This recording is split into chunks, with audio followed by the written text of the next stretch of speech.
Chunky sneakers, dad sneakers, ugly sneakers. The trend goes by many names, but they all talk about sneakers with extremely large soles, obnoxiously large soles. These sneakers are described as half running shoe, half hiking boot, and wholly ugly. While this style has not lost its ugliness, it has re-emerged as one of the trendy styles this year.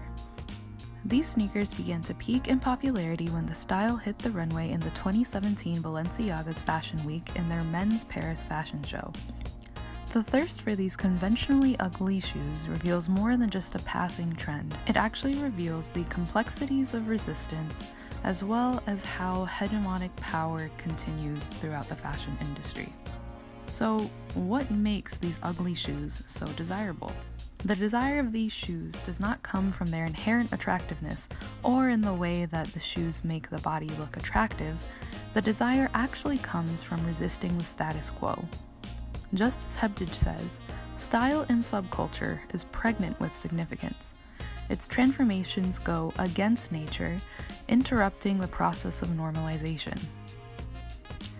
Just think back to what I said earlier. Chunky sneakers, dad sneakers, ugly sneakers.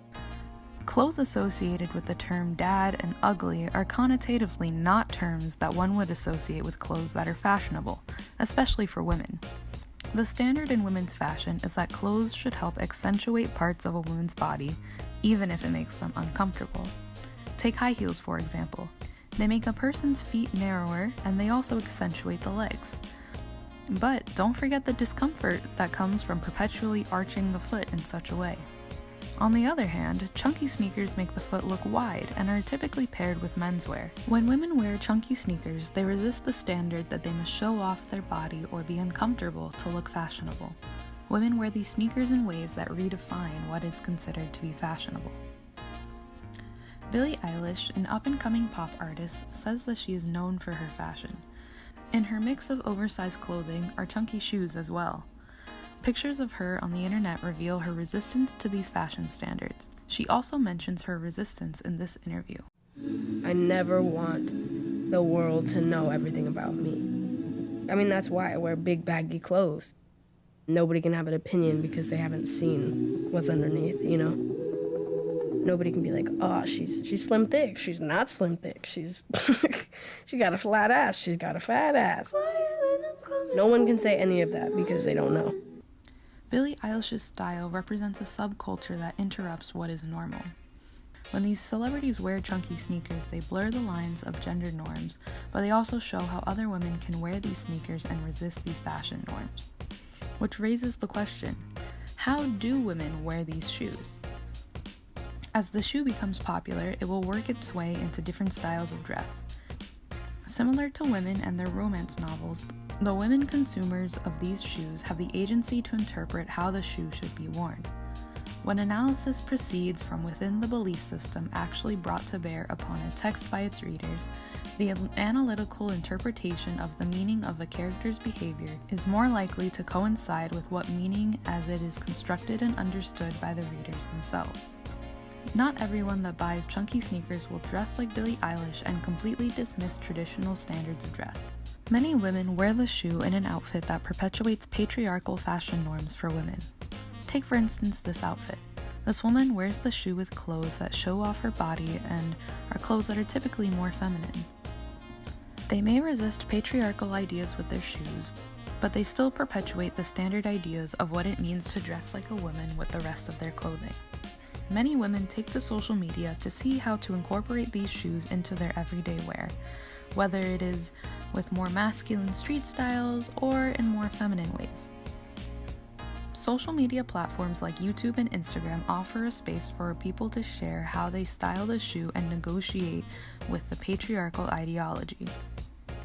There are images of male models in Balenciaga triple S's, but with social media, a participatory culture is formed. Women can make themselves the subject as they model these shoes on their own social media accounts. In fact, I first saw these shoes not from the streaming of a fashion show, I saw them from watching this video on YouTube, and now I own that same pair. Jenkins would comment that others understand their cultural productions in the context of building social ties within a virtual community defined around a shared interest. People with similar interests in fashion can learn about these shoes and build a community through the content that they make. The style of this subculture and resistance of fashion norms spreads through user media on these platforms. Before you throw out your heels and buy your own chunky sneakers to show how you can be comfortable and fashionable, let's go over who is profiting from these standards. Chunky sneakers are a certain style of shoe that come from many brands ranging in different prices. The Fila Disruptors are about $65, and these Gucci Journey Jewel Hiker sneakers are on sale for about $1,600.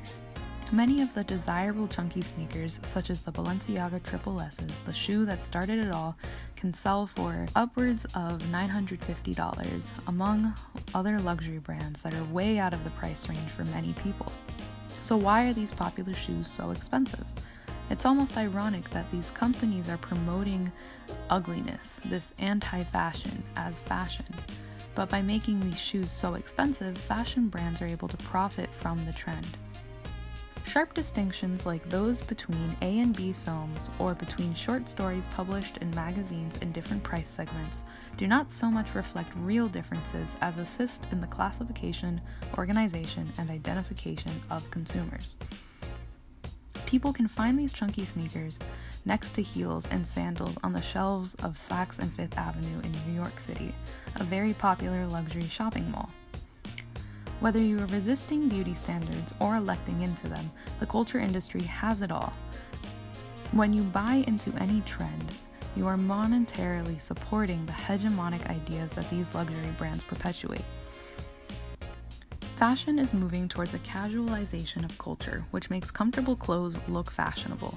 This empowers women and creates a discussion on how women can negotiate gender roles through clothing. But as this trend of chunky sneakers works its way into luxury fashion, these high-end companies profit from these shoes and turn something that resists hegemonic ideals of fashion into something of a symbol of the ruling class.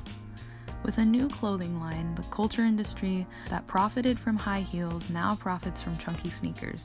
The beauty standards for women are changing, but the industry that popularizes these standards still profit and maintain their hegemonic power.